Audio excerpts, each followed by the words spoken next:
बिस्मिल्लाहिर्रहमानिर्रहीम। अस्सलाम वालेकुम स्टूडेंट। आई होप कि आप लोग बिल्कुल ठीक होंगे, खैरियत से होंगे, फिट फाट होंगे। बच्चों, जैसा कि आप लोग जानते हैं कि क्लास 6 की मैथ की बुक का चैप्टर नंबर 6 जो है वो स्टार्ट हुआ है, जो कि है रेशियो एंड प्रोपोर्शन। आज का हमारा टॉपिक जो टॉपिक पढ़ेंगे वो है रेशियो। अब रेशियो की ज़रा डेफिनेशन देख लेते हैं कि रेशियो को डिफाइन कैसे किया जाता है। Comparison of two quantities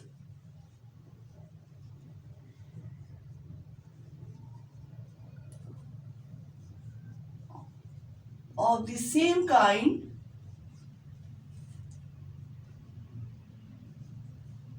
is called ratio. ठीक है, देखें इसको जरा कि comparison of two quantities of the same kind is called ratio. यानी अब इसको हम जरा एग्जाम्पल से इस कॉन्सेप्ट को समझ लेते हैं। रेशियो का कॉन्सेप्ट क्लियर होना चाहिए। अगर एक दफा आपको कॉन्सेप्ट समझ में आ जाएगा ना, तो आपको ये याद रहेगा, सारी जिंदगी याद रहेगा। और आपको जब आपका ये रेशियो आप अगली क्लासेस में जाके डिटेल से पढ़ेंगे तो आपको आसानी होगी। ये आपका बेसिक कॉन्सेप्ट है। देखो बच्चों, हम अपनी डेली लाइफ में चीज़ों के दरमियान कंपैरिजन करते चले आ रहे हैं, करते रहेंगे।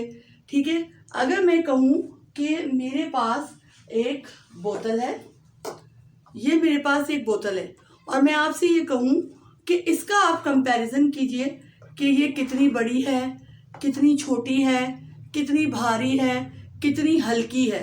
ठीक है, इसका कंपैरिजन कीजिए। आप कर सकेंगे? बताइए, कर सकेंगे? नहीं, आप नहीं कर सकेंगे। आप किससे इसको कंपैरिजन करेंगे? इसका कंपैरिजन किससे करेंगे? ये सिंगल है, ये सिंगल एक बोतल है।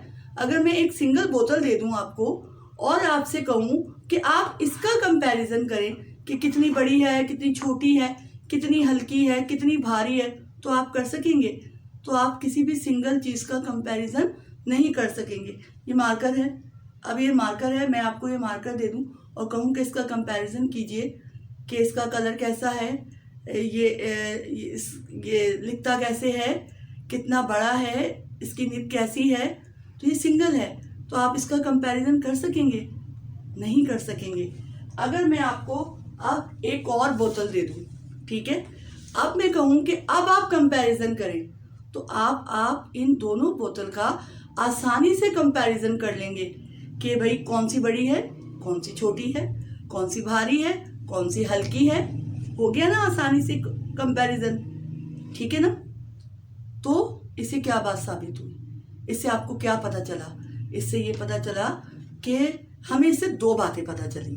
पहली बात तो ये कि किसी भी सिंगल चीज का कंपैरिजन नहीं हो सकता, और दूसरी बात ये पता चली कि कंपैरिजन हमेशा दो क्वांटिटी के दरमियान, दो एक जैसी क्वांटिटी के दरमियान कंपैरिजन करना रेशो कहलाता है।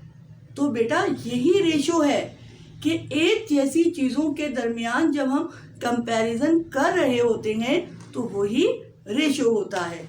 ठीक है, समझ में आया आपके? अच्छा जनाब बच्चों, अब ये देखो कि ये definition comparison of two quantities. मेरे पास दो क्वांटिटीज क्या थी? दो बॉटल्स थी, एक बड़ी थी एक छोटी थी। उन दोनों के दरमियान मैंने जो है कंपैरिजन किया, यानी दोनों एक जैसी थी, दोनों बॉटल थी। यानी एक बॉटल थी और एक कप था, ऐसा तो नहीं था ना? दोनों क्या थी चीजें? दोनों बॉटल थी। तो comparison of two quantities of the same kind is called ratio. यानी दो एक जैसी चीजों के दरमियान कंपैरिजन करना रेशियो कहलाता है। बेटा यही रेशियो है, इसी को हम रेशियो कहते हैं। रेशियो क्या होता है कि दो या दो से ज्यादा एक जैसी चीजों के दरमियान कंपैरिजन करना रेशियो कहलाता है। या हम यूं कह सकते हैं कि दो या दो से ज्यादा एक जैसी चीजों के दरमियान जब कंपैरिजन करते हैं तो उसे रेशो कहा जाता है। ठीक है, समझ में आया आपको? अगर मैं आपसे ये कहूँ कि मेरे पास, अच्छा, आप उससे पहले ये देख लें कि रेशो जब हम मालूम कर रहे होते हैं तो रेशो का जो सिंबल होता है ये टू डॉट जो है ये रेशो का सिंबल है। ठीक है, रेशो का जो सिंबल है, रेशो की अलामत है, वो टू डॉट है, जिसको हम इस टू कहते हैं। क्या कहा जाता है इसको? Is to. अगर मैं कहूं कि मेरे पास 2 टॉफीज हैं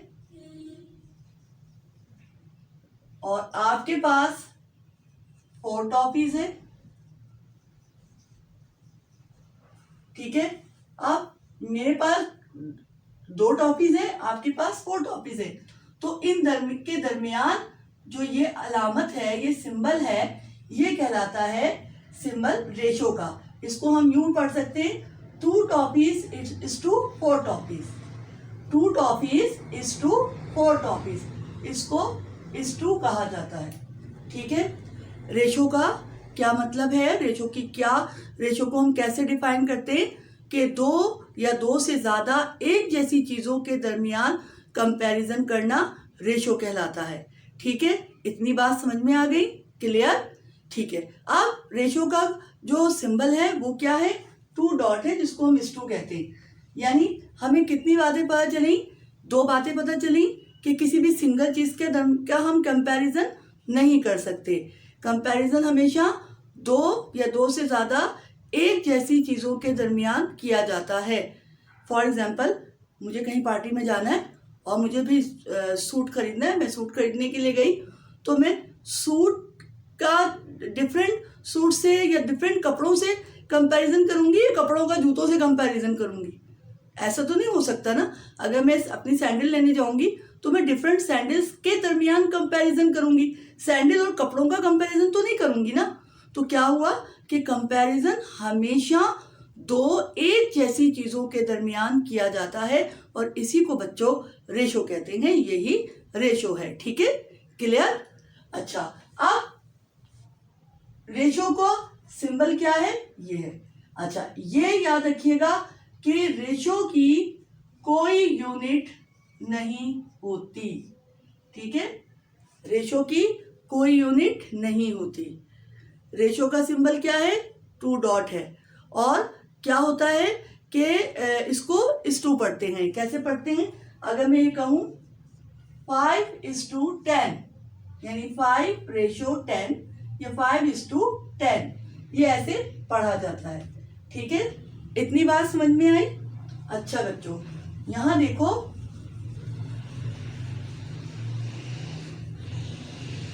रेशो को लिखते कैसे हैं। अब फॉर एग्जाम्पल, मेरे पास हैं 5 रुपीज और आपके पास हैं 10 रुपीज। ठीक है, मेरे पास क्या है? 5 रुपीज है, आपके पास 10 रुपीज है। अब क्वांटिटी क्या है? सेम है। देखो बच्चों, रेशो हमेशा सेम क्वांटिटी के दरमियान, यानी कंपैरिजन क्या है? 2 या 2 से ज्यादा चीजों के दरमियान कंपैरिजन करना ही तो रेशो है। तो रेशो क्या होता है? सेम क्वांटिटी, ये भी रुपीज है और ये भी रुपीज है, तो क्या हुआ? ये 5:10, यानी रेशो को लिखते कैसे हैं? इस तरह लिखा जाता है 5:10, यानी 5:10। इसको इस तरह भी लिखा जा सकता है। हम कंपैरिजन तो कर रहे हैं, कंपैरिजन ही कर रहे हैं ना। इसको रेशो को इस तरह भी लिखा जा सकता है।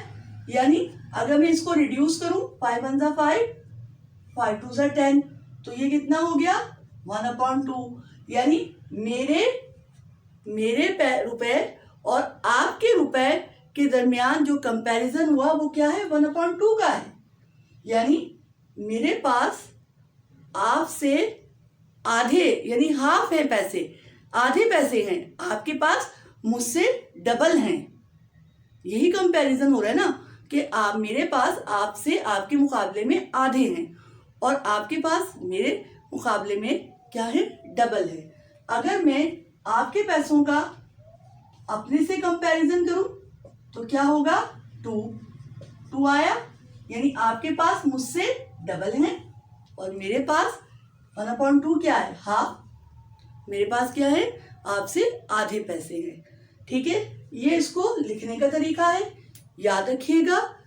देखो, नंबर 1, सिंगल चीज का कंपैरिजन नहीं होता, 2 या 2 से ज्यादा एक जैसी क्वांटिटी के दरमियान कंपैरिजन किया जाता है, जो कि रेशो होता है। ठीक है, रेशो का कोई यूनिट नहीं होता। रेशो का सिंबल क्या होता है, ये 2 डॉट होता है। रेशो को लिखते कैसे हैं, जैसे मैंने आपको बताया, 5 रुपीज रेशो 10 रुपीज, यानी 5:10। अब इसको मेरे और आपके पैसों के दरमियान का कंपैरिजन, 5/10 रिड्यूस किया 1/2, यानी हाफ। मेरे पैसे आपसे आधे हैं और आपके पैसे मुझसे डबल है। ठीक है, ये बात समझ में आई। अच्छा, अब आप यहां पर देखिए,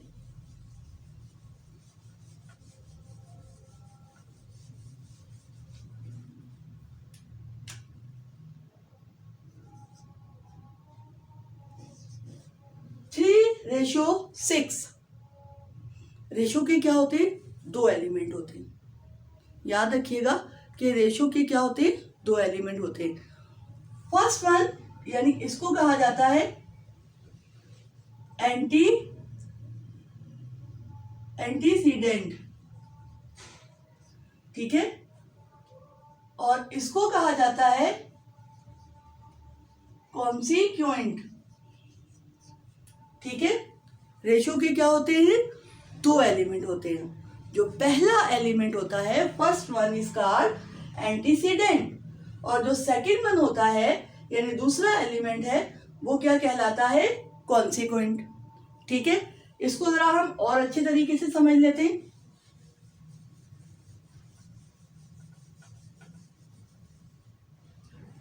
कॉलम बना लेते हैं।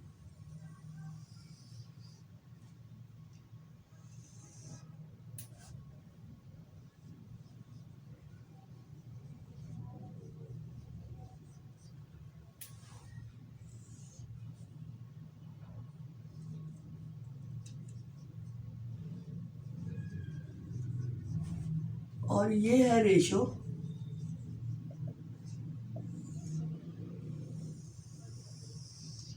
ठीक है, मेरे पास रेशो है, ठीक है, मेरे पास रेशो है 2:3। अब इसमें बताइए कि एंटीसीडेंट क्या है। ठीक है, शाबाश, एंटीसीडेंट क्या है, 2।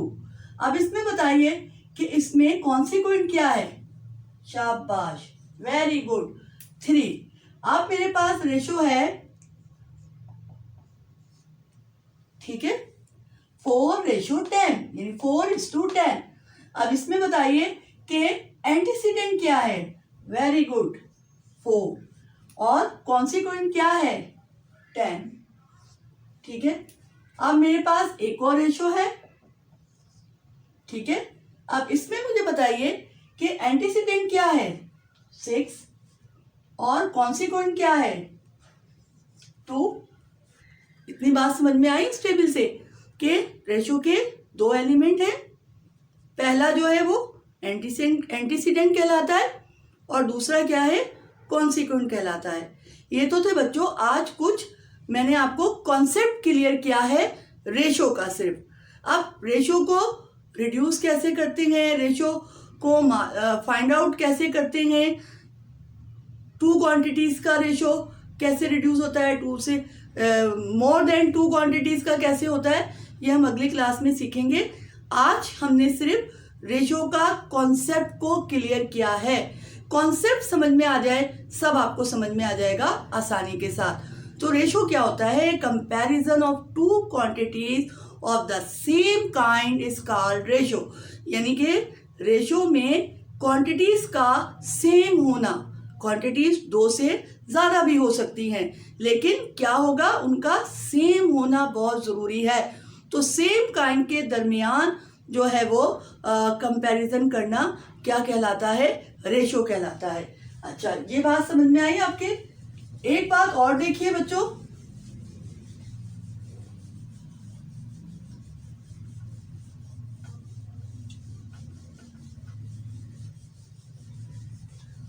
अगर हम हाइट का कर रहे हैं कंपैरिजन, तो हाइट का कंपैरिजन हाइट से होगा, ठीक है। वेट का कर रहे हैं तो वेट का कंपैरिजन हमेशा वेट से ही होगा, ठीक है। लेंथ का कर रहे हैं तो लेंथ का हमेशा लेंथ से होगा। वर्क का कर रहे हैं कंपैरिजन तो वर्क से होगा। स्पीड का कर रहे हैं कंपैरिजन तो स्पीड से ही होगा। करेंसी का कर रहे हैं तो करेंसी से ही होगा, ठीक है। ब्रेथ का कर रहे हैं तो ब्रेथ से ही होगा, ठीक है।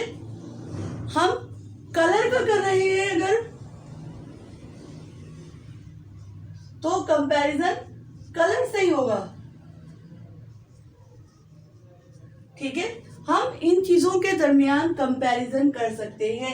हाइट का हाइट से कंपैरिजन होगा, वेट का वेट से कंपैरिजन होगा, लेंथ का लेंथ से होगा, वर्क का वर्क से कंपैरिजन होगा, स्पीड का स्पीड से कंपैरिजन होगा, करेंसी का करेंसी से कंपैरिजन होगा, ब्रेथ का ब्रेथ से कंपैरिजन होगा, कलर का कलर से कंपैरिजन होगा। क्यों? ठीक है, ये समझ में आया कि क्यों होगा? क्योंकि रेशो है ही, रेशो का मतलब ही यही है कि दो या दो से ज्यादा एक जैसी चीजों के दरमियान, यानी सेम काइंड हो, comparison of two quantities of the same kind is called ratio. यानी जो एक जैसी चीजें होंगी उनके दरमियान कंपैरिजन होगा। बच्चों, आप लोगों ने अपनी डेली लाइफ में देखा होगा, हम चीजों का कंपैरिजन करते आ रहे हैं और करते रहेंगे। तो ये बात आपको समझ में आई, कॉन्सेप्ट आपका क्लियर हुआ कि रेशो क्या चीज होती है। याद रखिएगा कि सिंगल चीज का कंपैरिजन नहीं होता, हमेशा दो या दो से ज्यादा चीजों के दरमियान कंपैरिजन किया जाता है, ठीक है। कोई यूनिट नहीं होता रेशो का। रेशो के दो एलिमेंट होते हैं, पहला एंटीसीडेंट कहलाता है, दूसरा कॉन्सिक्वेंट कहलाता है। रेशो का सिंबल 2 डॉट होता है, जिसको हम इस टू भी पढ़ते हैं, ठीक है। समझ में आया? अगली क्लास में हम इंशाल्लाह और डिटेल से पढ़ेंगे। जब तक के लिए अल्लाह हाफिज।